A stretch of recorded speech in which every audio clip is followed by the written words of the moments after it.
Yo me encuentro con técnicos textiles que a lo mejor pues desconocen el título de un hilo. Nosotros ahora mismo tenemos que actuar como empresas y como escuelas, porque nos encargamos de la selección del personal y después tenemos que formar a las personas que acceden a nuestra empresa. No vas a depender de terceros, y la prueba la tenemos que durante la pandemia no podíamos hacer un producto tan sencillo como mascarillas.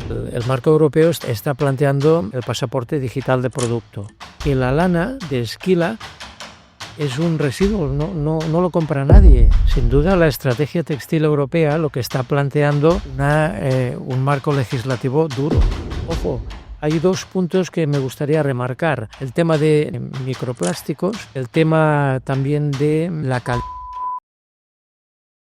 Bienvenidos a un nuevo capítulo de Entre Telas Podcast. Bienvenidos. Estamos hoy aquí reunidos Toni Solé y yo, Sergio Gramaje, para explicaros un poco más sobre el sector textil. Toni Solé, el invitado de hoy. Buenas tardes, Toni. Hola, Sergio, buenas tardes. Un placer tenerte aquí. Por supuesto, un placer mío también. Nos conocemos desde hace un tiempo, tenemos muy buena relación y creo que estamos muy alineados con muchos criterios y con muchos temas comunes. Os cuento un poco sobre Toni Solé. Es un privilegio, como he dicho antes, tenerte aquí porque Toni es ingeniero textil, también es docente de tecnología textil.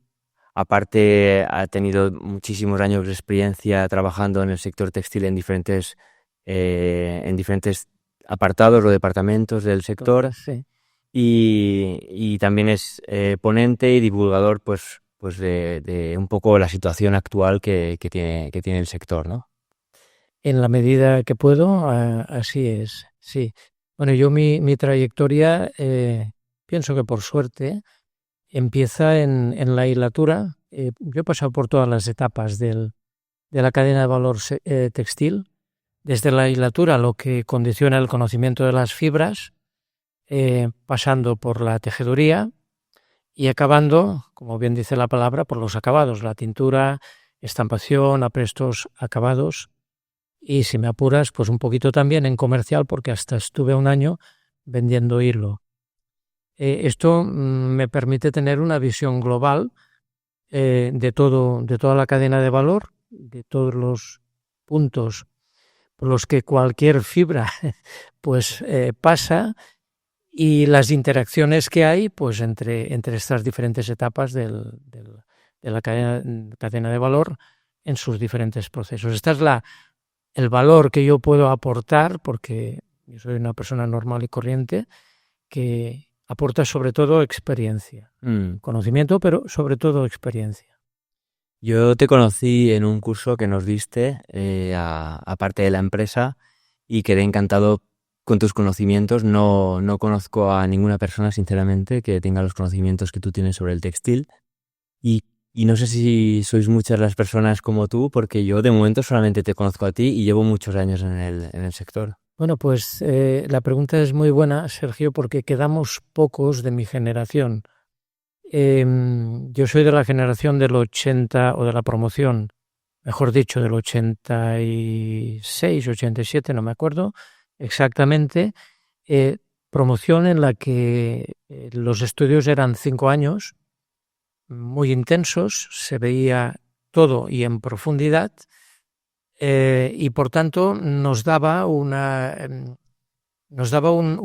visión global de todo lo que es el sector textil, en mi opinión, y no solamente en la mía, pero en mi opinión, esa la puedo defender,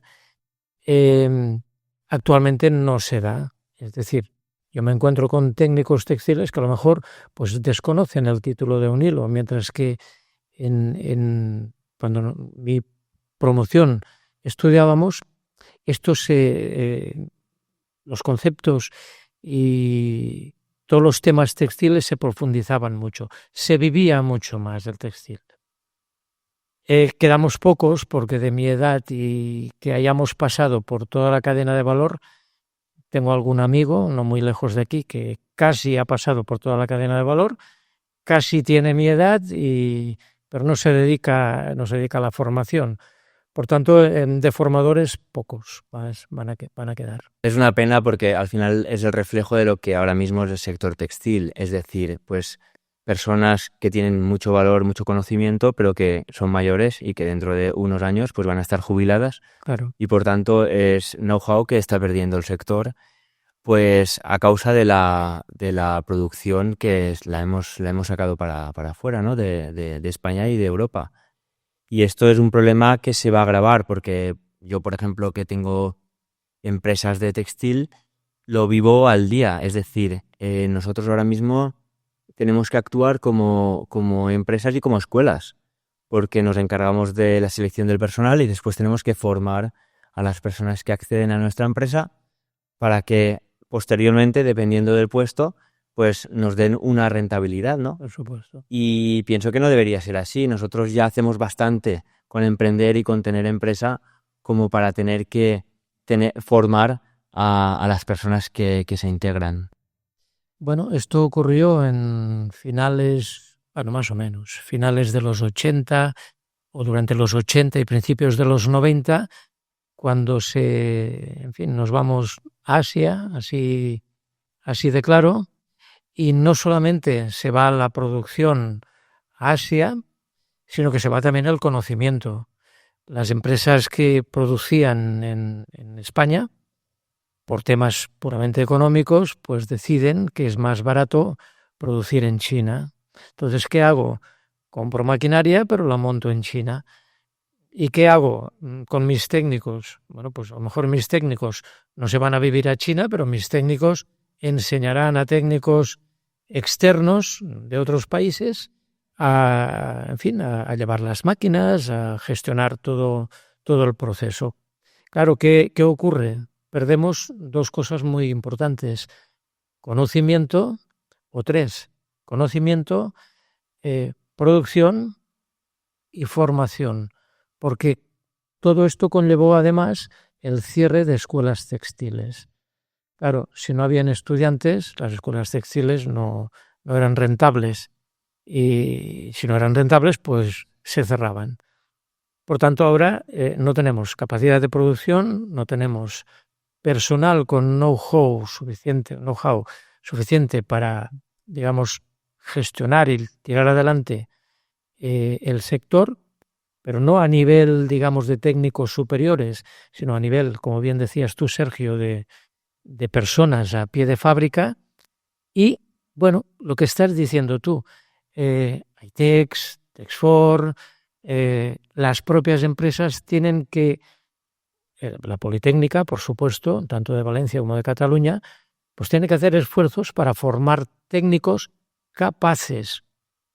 Atención, capaces, no técnicos con mucho conocimiento, sino capaz significa sé lo que hago y lo sé hacer físicamente.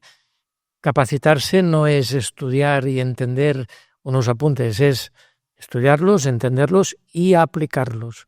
Y ahí tenemos un gap que nos va a costar un poquito de cubrir, en mi opinión, vaya.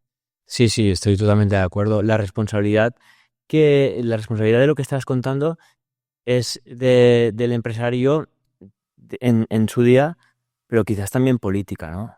Porque al final hemos dejado de valorar una industria que era una potencia, era una realidad en su día y la hemos dejado escapar, ¿no? Totalmente, totalmente. Yo me acuerdo cuando yo empezaba a trabajar que aún quedaban las grandes colonias textiles, que eran ciudades pequeñitas en las cuencas del Ter y Llobregat. Esto era una parte muy, muy potente del textil, por ejemplo, en Cataluña, pero es que luego la gran cantidad de empresas de todo tipo, desde tejedurías de calada, tejeduría de punto, en la zona del Maresme, Mataró, aquí en el Levante, pues todo lo que son acabados, el sector de textil hogar, que en los últimos, pues a lo mejor en los últimos 20 años habrá disminuido un 50%. Claro, todo esto sí que es cierto que la parte empresarial puede tener una responsabilidad, pero a nivel institucional no se ha protegido, se ha dejado al libre albedrío que la industria pues se vaya, se salga. no se ha protegido en definitiva. Sí, porque O no se ha protegido suficiente. suficiente. Yo creo que se podría haber hecho mucho más. De hecho, a día de hoy, y es un tema del que estamos viviendo, las importaciones masivas de producto asiático y por parte de marcas que todos conocemos, como puede ser Temu, puede ser Shein, que al final a nosotros como industriales españoles nos imponen unas normas pues, medioambientales y también sociales. Sin embargo, estas importaciones entran sin ningún tipo de control y además a unos precios que obviamente nosotros no podemos competir, ¿no? Entonces al final se crea como una incongruencia ahí, ¿no? Entre lo que nos piden a nosotros y lo que dejan entrar, que puede entrar como quieren, ¿no? Sin duda, la estrategia textil europea lo que está planteando es, evidentemente, a nivel europeo, un marco legislativo duro y exigente, como bien has dicho, Sergio, en temas medioambientales, en temas de gestión de residuos, que no deja de ser un tema o un aspecto medioambiental, sociales, de productos químicos, muy importante también, que esto es una carga, digamos, también no solamente económica para el empresario europeo, sino también de esfuerzo, que redunda, por supuesto, en el beneficio de todos. Pero sí que es cierto que las empresas externas como Temu, Shein, que tú comentabas, están fuera del marco europeo, no están obligadas a cumplir esta legislación. Por lo tanto, la garantía de que en un momento determinado pues un producto cumpla con unos determinados requisitos en Europa, en el momento que la legislación se aplique, incluso diría yo que ahora pues hay una probabilidad muy alta de que se cumpla, mientras que en aquel que no está obligado a cumplirla, evidentemente no hay ningún tipo de garantía de que la cumpla. Y con las importaciones masivas de marcas como Shein o Temu, ¿qué puede haber detrás de estos precios tan bajos? Porque no es oro todo lo que reluce, ¿verdad? Por supuesto que no. En mi opinión, lo que en Europa cuesta 10 y en otro país cuesta 3, tiene diferencias significativas clarísimas. La mano de obra, cómo, digamos, el aspecto social queda integrado en esa producción, qué tipo de productos y cómo estos productos son procesados y en qué condiciones son procesados. Y esto a diferencia de lo que el tsunami normativo, por decirlo como mucha gente lo nombra, que Europa está vertiendo sobre el sector textil, este tsunami de normas lo que hace es, exigir mucho al sector, tanto en aspectos sociales como en aspectos medioambientales, de productos químicos y, ojo, hay 2 puntos que me gustaría remarcar. El tema de microplásticos, el tema también de la calidad y la durabilidad del producto y todo esto relacionado con la gestión de ese producto cuando pasa a ser un residuo. Claro, esta legislación, y aparte, los productos deberán estar ecodiseñados según un reglamento de ecodiseño determinado, que no sé si se ha traspuesto ya a la legislación española o está pendiente. Pero bueno, va a haber también que cumplir con una normativa en relación al diseño visto desde un punto de vista eco. Claro, todo esto fuera no está. No está porque no es obligatorio. Entonces, garantía, no hay. Claro, y permíteme que ahora hable un poco del pasaporte digital de producto. Aquí puede ser que una empresa en España fabrique en Asia, ¿vale? No hay problema. Pero el pasaporte digital de producto le va a exigir el conocimiento no solamente de la trazabilidad, sino de las condiciones en que se han fabricado el producto, quién, cómo, de qué manera, con qué impactos medioambientales, con qué impactos sociales. Es decir, es como si el brazo de Europa se extendiese a terceros países que no tienen esa obligación. Pero claro, no es el caso de las empresas que tú comentas. Claro. Porque vienen de fuera. En cambio, lo que digo yo son empresas de aquí que van fuera. Que es diferente. Es totalmente diferente. Ellos están totalmente exentos de esta normativa europea. ¿Cuándo darán a conocer? Bueno, esto va saliendo poco a poco. Yo, sinceramente, y lo digo abiertamente, los plazos voy un poquito perdido. A principios de este año debería estar ya implantada la recogida selectiva de residuos y no lo está. Tampoco si lo estuviese, pues haríamos mucho porque la capacidad de reciclado tampoco es suficiente como para clasificar y reciclar todo el residuo que generamos. Entonces, bueno, va a ir saliendo, alguna ya ha salido y se va a ir implementando, me imagino, a medida que se pueda.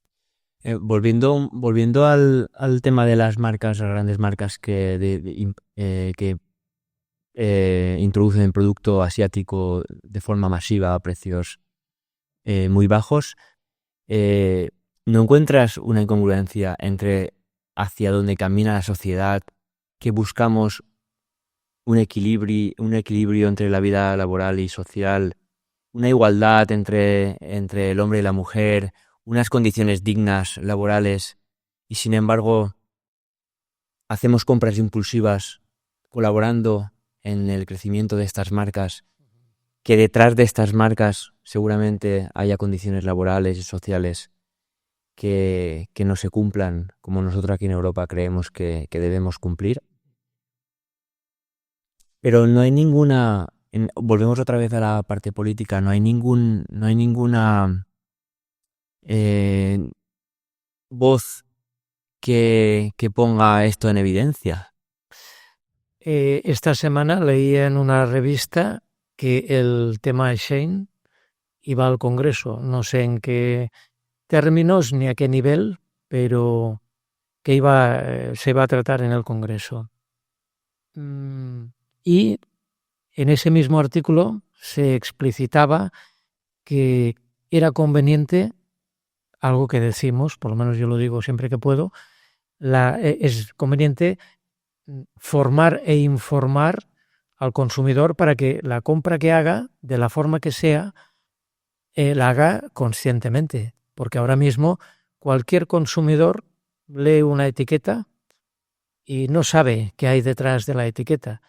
Si la etiqueta pone que es ecológico, pues pensará que es algo bueno y probablemente pues compre ese producto ecológico, pero realmente lo que hay detrás no lo sabemos. No hay información, no hay formación, no tiene poder el consumidor de realizar esa compra responsable, compulsiva o no, ya no entro aquí, ¿no? Pero no, yo para mí es el primer camino, una de las primeras acciones que se deberían hacer. Y por supuesto es que ya la propia estrategia textil europea dice que el fast fashion debería dejar de ser fast fashion, es que lo dice. Sí, bueno, al final lo que está claro es que si queremos caminar hacia un rumbo debemos de ir con todo, ¿no? No podemos estar intentando que las empresas españolas cumplan con todas las normativas habidas y por haber y que además cada año salen nuevas y que estas grandes marcas puedan entrar producto sin más a precios que a nosotros sinceramente nos derriba, ¿no? No podemos hacer nada. Pero es que te digo más, Sergio, es que compartimos planeta. Si compartimos planeta y una parte del planeta hace un esfuerzo muy grande para mejorar lo que sea, pues por ejemplo temas, aspectos medioambientales y el otro medio mundo no hace nada, es que estamos compartimos el planeta, o todo o nada, si no, no funciona. Sí, es que nos estamos cargando nuestra industria que además no está sirviendo para nada. Es decir, que es lo que tú dices, que nosotros al no ser soberanos en otros países, pues no podemos hacer nada. Lo único que podemos hacer es algo que habíamos comentado, como limitar o regular, más que limitar no es una palabra adecuada, regular creo que sí, regular lo que entra. Y regular significa que le voy a pedir a aquel que quiera poner un producto en mi país. Es muy interesante, muy interesante que de cara a futuros a un futuro inmediato que pongan medidas para que las importaciones tengan un control, claro. Es muy importante, pero ya no solamente hablamos por el tema, es que aquí estamos hablando ya de un montón de temas que son fundamentales. Estamos hablando de problemas de salud, posibles problemas de salud, estamos hablando de problemas en cuanto a medioambientales en todos los niveles, es decir, problemas que hay vertidos al río y al mar en países asiáticos. Y yo creo que también es una labor de Europa ayudar en ese sentido. Y después también el problema de apoyar a la industria local, ¿no? Claro. Eso está claro, es decir, Europa tiene un trabajo y una labor muy importante a hacer, pero no se tiene que quedar en Europa. Para que no se quede en Europa, estos criterios, ya no digo la legislación, pero sí que estos criterios deben trascender a otros países. Y Europa, como pionera, en mi opinión también, creo que debe ser motor que tire y que ayude a esos terceros países, sobre todo las grandes marcas en sus cadenas de suministro, a que cada vez converjan más al producto que estamos definiendo aquí, que tiene que cumplir con unos ciertos requisitos a todos los niveles. Totalmente. Y Tony, ¿por qué piensas que deberíamos volver? Porque claro, hemos hablado anteriormente que el know-how desapareció en los años de la globalización, donde las fábricas fueron a Asia, pero ¿por qué piensas que deberíamos de seguir fabricando en España? ¿Qué crees que sería lo conveniente? En mi opinión, un país rico es un país que tiene conocimiento y producción. A partir de ahí, yo pienso que todo lo que sea atesorar conocimiento y traer producción, no vas a depender de terceros. Y la prueba la tenemos que durante la pandemia no podíamos hacer un producto tan sencillo como mascarillas. Por tanto, un país rico y un país potente a nivel de conocimiento, a nivel industrial y a nivel económico, creo que debe ser un país que produzca y que tenga la tecnología y que tenga el conocimiento de la tecnología para producir. ¿Puede ser que la normativa europea que vayan a imponer a partir del próximo año o los próximos 2 años sea un primer paso para que esa producción pueda volver o parte de esa producción pueda volver a Europa? Es difícil contestar a esta pregunta, no sabría qué decirte, pero yo estoy convencido que muchos de los empresarios o de las marcas que están ahora mismo produciendo fuera, si tuviesen la oportunidad de producir aquí al menos una parte o una mayor parte de la que están produciendo ahora, lo harían. Nosotros como productores españoles estamos viendo que el cliente sí es verdad que cada vez valora más la calidad y el diseño, por eso cuentan con nosotros y como empresas como la nuestra, que también en la zona hay, y muy buenas. Pero sí que es verdad que estamos viendo todavía que la gran masa está importándose y entonces hay veces que nosotros no podemos competir contra estos precios y sí que deseamos que haya una producción otra vez más localizada y también por asuntos también sociales, es decir, aquí en esta zona siempre ha sido una zona muy industrial. Es que fíjate, Sergio, al hilo de lo que comentas tú, ahora hay que añadir otra circunstancia que hace 5 años no estaba y es la geopolítica. Ahora ya no es solamente fabricar, sino son los tiempos de servicio, ¿no? Los plazos de entrega que por las circunstancias políticas o geopolíticas, pues todo esto ahora se ha ido al traste. Sí. Lo que antes tardaba pues un mes en barco, ahora pues tienen que dar la vuelta por no sé dónde y tardan 1 mes y medio. Y si quieres servicio rápido por avión, costes, contaminación, bueno, todo esto no se ha ido al traste, pero sí que ha sufrido un cambio bastante importante en este sentido. Y ya no depende de que fabrique aquí o fabrique allá. Es que la distancia es un problema ahora. Ahora sí es un problema. Y además estamos viviendo una realidad ahora mismo bastante inestable a nivel mundial, ¿no? Sin incertidumbre. Desde el año 2020, el año del COVID, están habiendo acontecimientos inesperados prácticamente cada año que estamos pasando.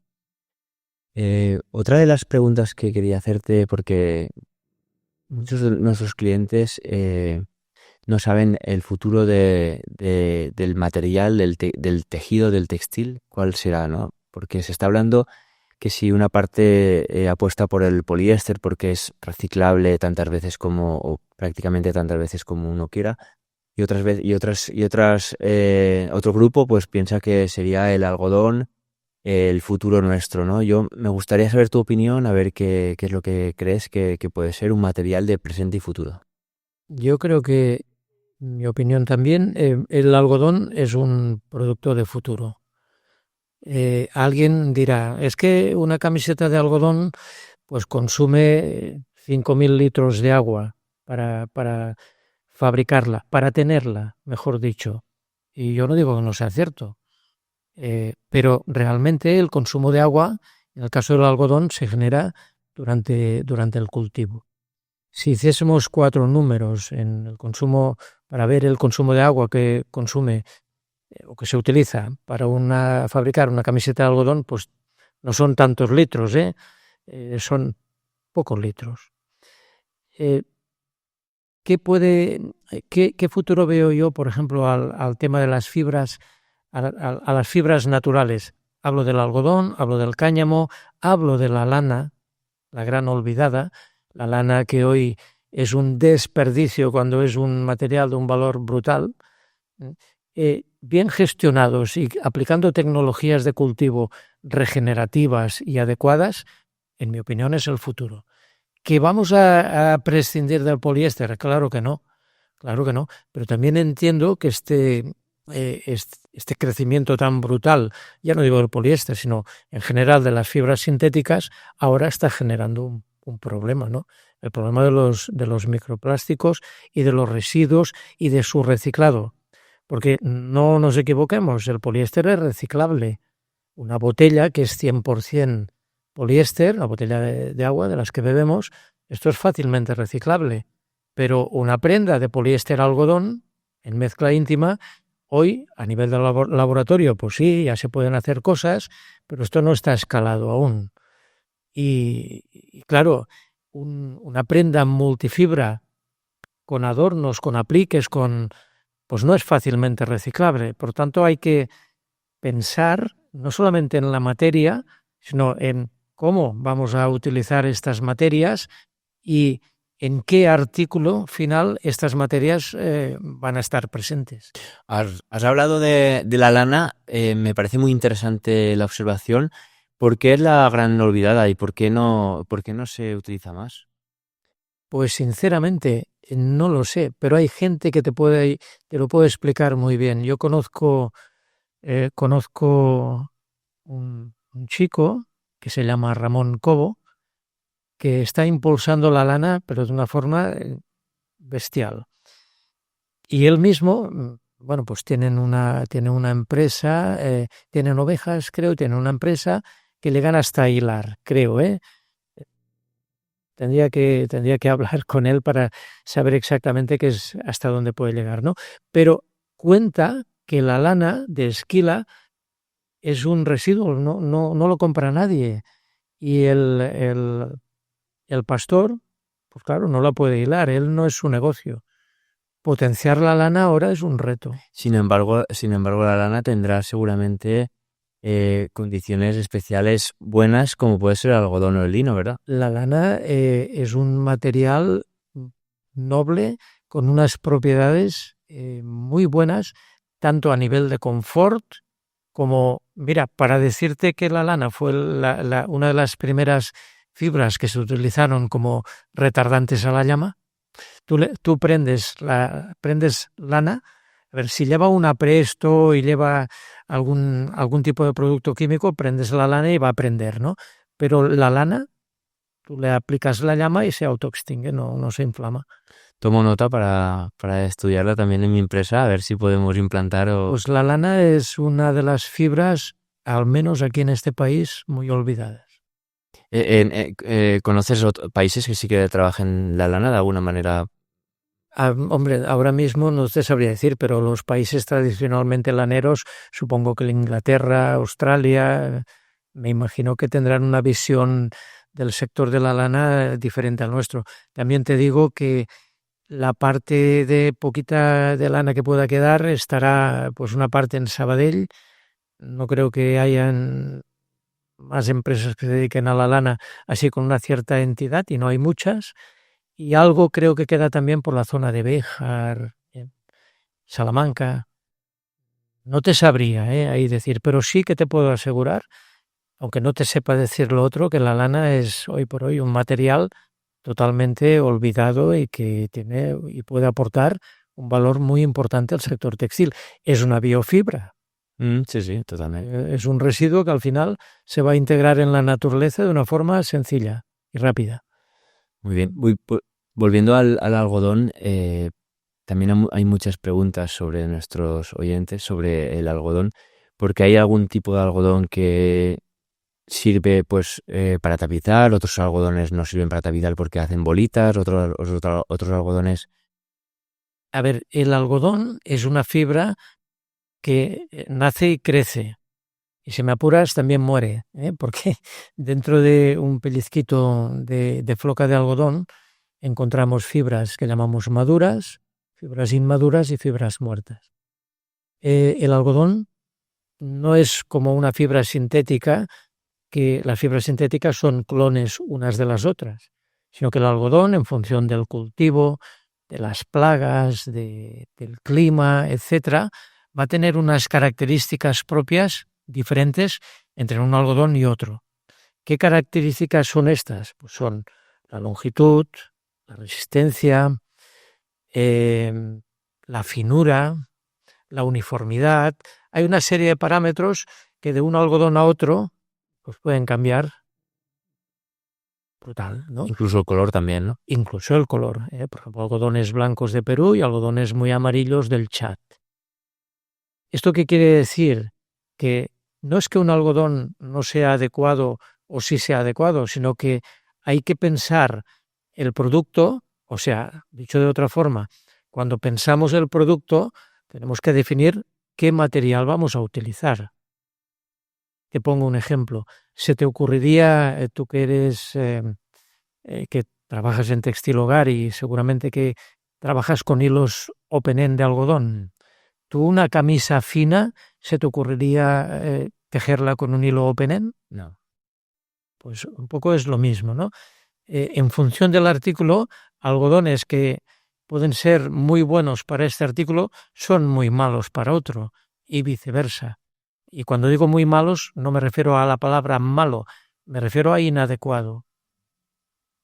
Entonces, cada caso hay que verlo. Hay que estudiarlo. Yo estuve, y fíjate lo que te voy a decir, estuve en el año 2012 en una capacitación en Argentina y me llevaron a ver una fábrica que aprovechaba lo que llamamos el sotacarda. El sotacarda es el desperdicio que en la hilatura las cardas generan. Y esto no es que sea fibra, es que no llega ni a fibra. Pues de ese material, que es un desperdicio ya lo último de lo último, todavía hilaban hilos gruesos para mochos. No sé si era para muchos o era para limpieza. Hace 22 años, no me acuerdo exactamente, pero que aprovechaban un residuo que textilmente ya no tiene recorrido.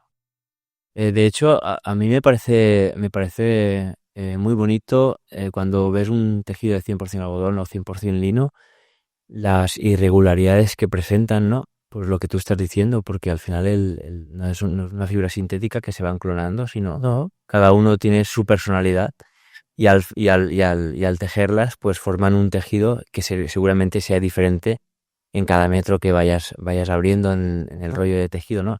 Y bueno, sí que muchas veces me encuentro con clientes que dicen, hostia, joder, es que no es lo mismo, o no tiene el mismo tono de color, y yo digo, pues es que es lo bonito, porque al final es un tejido natural y está mostrando su personalidad, ¿no? En todos los sentidos. Y me parece que de ese defecto, pues podemos encontrarle una virtud. virtud, claro.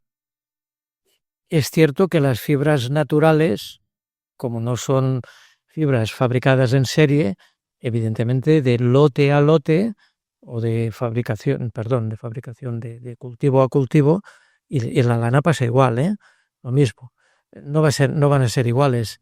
Tú las puedes uniformizar en operaciones como son el blanqueo y la tintura o la estampación. Pues bueno, yo puedo obtener aspectos parecidos de algodones pues de alta calidad y de algodones de no tan alta calidad y bueno, pues sí, a efectos de color pues puedo obtener aspectos parecidos, pero estos aspectos parecidos o ese color idéntico lo he conseguido a partir de cambiar ese diferente color inicial que cada materia natural y cada lote o cada fabricación o cada cultivo de materia natural tiene de por sí. Y esto es su seña, digamos, propia, una de sus señas o características propias. Sí. Es muy bonito. Yo muchas veces lo comparo con el vino, porque al final también la uva, dependiendo de la variedad que sea o de la zona donde se cultive, pues nos proporciona un color, ¿no? En el caldo después, pues al final nosotros hablamos aquí un poco de lo mismo, siendo plantas naturales. Depende de dónde estén cultivadas y también de la variedad de la que sean, pues nos representan un color, una tonalidad, una textura, una suavidad. A mí me gustaría a nivel personal que todo lo que son las fibras naturales y sobre todo las biofibras, aunque sean químicas, por ejemplo, una viscosa es una fibra química, pero es una fibra química en la que su polímero es celulosa, igual que el algodón, ganasen terreno. Yo no estoy, por supuesto, ni mucho menos criminalizando las fibras sintéticas, pero la estrategia textil europea, casi sin decirlo, nos está diciendo que bueno, pues a lo mejor tenemos que aplicar este criterio eco de una manera determinada y esa manera determinada, pues igual en ocasiones nos indica que el camino es utilizar un poquito más de fibra, de biofibra, voy a hablar en general. Para todo esto sería importante que consumamos menos y de más calidad. De crecer. Palabra.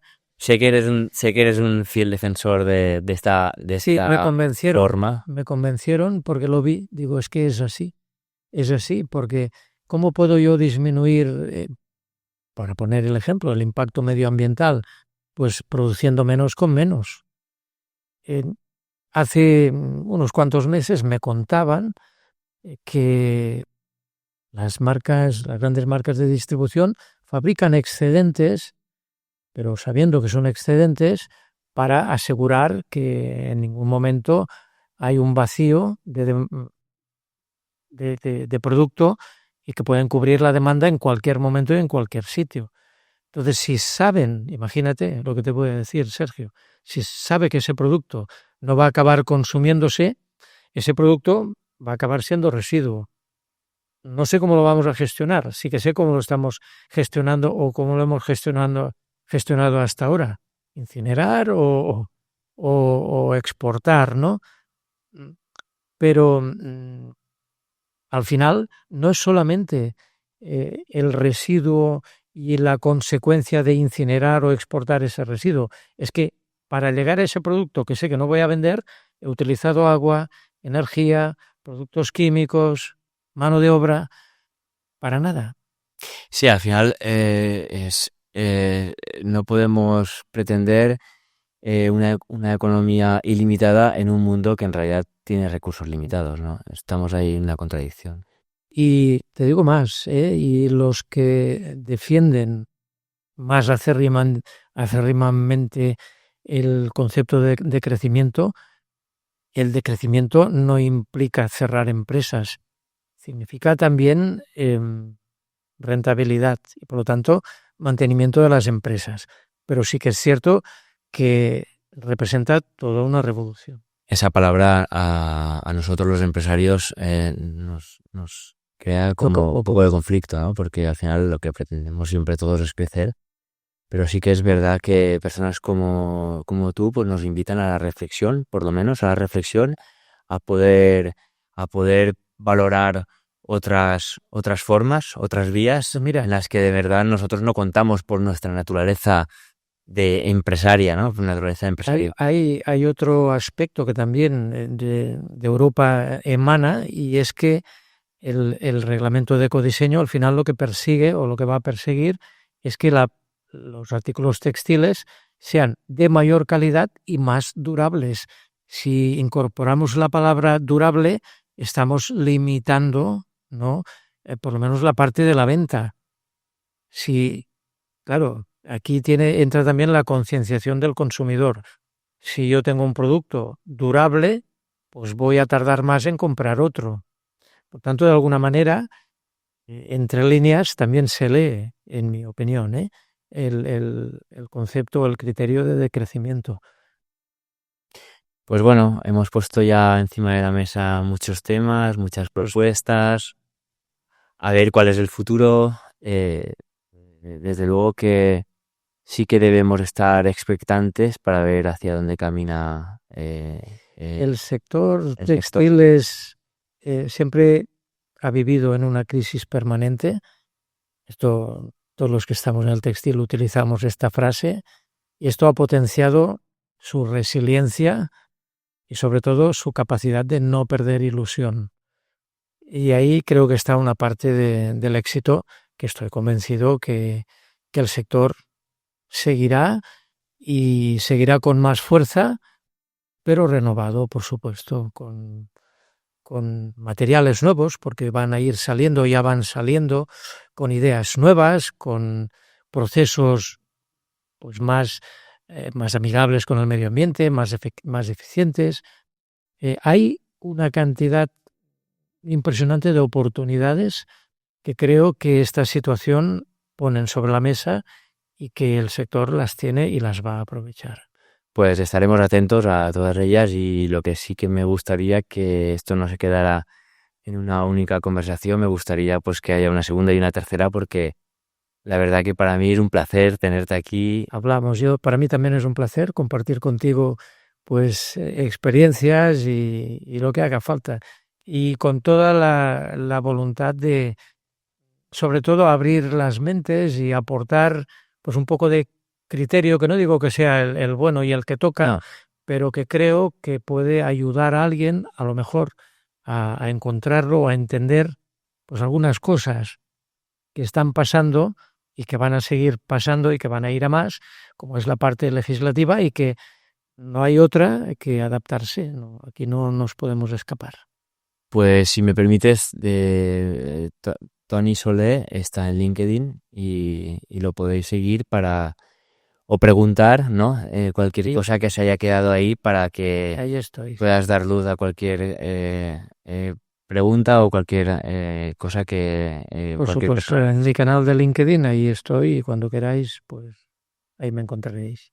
Pues nada, hasta la próxima, y ha sido un verdadero placer tenerte. Espero que vaya muy bien y que tengamos una nueva oportunidad de charlar sobre el textil, que es lo que a nosotros nos apasiona. El placer ha sido mío y hablaremos del textil. Bueno, pues hasta luego, que vaya muy bien. Gracias.